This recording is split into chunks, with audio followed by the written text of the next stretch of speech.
This was one of the bodies they made. This was it's an alder body that was a precision body. So there's actually underneath this cover is the cutout where the precision pickups would have gone on this bass. So I went out to Charvel, and there was a stack of these bodies, and I went through the whole stack, hung each one from a piece of wire to where it was really just hanging, and I just tapped on them, and this body resonated better than any of the others. So I said, look, I'll take that one. So I took this back to John. I took my original 62 jazz bass in, and we did a profile of that neck and ended up reshaping this neck into the same profile as my 62 jazz. Now, during the course of doing that, we had to strip the frets out of the bass to cut the neck down and do all the reshaping. And I was walking around his shop, and I saw all those spools of fret wire hanging on the wall in his shop, and I thought, what's this wire?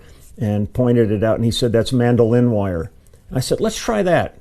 And he went, that won't work. He says, you'll wear that out immediately because it's the smallest fret wire you could get. And I said, I'd like to try it at least. If it sucks, then we can refret the bass properly. But let's try it at least and see what happens.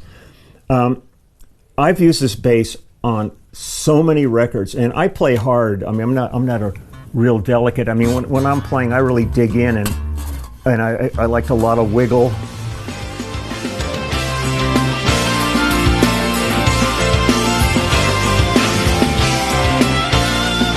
This is the third refret on this bass since like 1974. So it was not an issue putting these on, but I'll tell you, the minute I played the bass with these frets on it, it was a game changer for me. And all of my basses have them, my Dingwall signature, my Warwick bass, everything comes with mandolin frets on them. So then, to move on with it, so these are, when Rob Turner started EMG, these were some of his very first pickups that he manufactured. And the interesting thing on these is if you look at them up close, they say EMG on the front. It's hard to see on them now.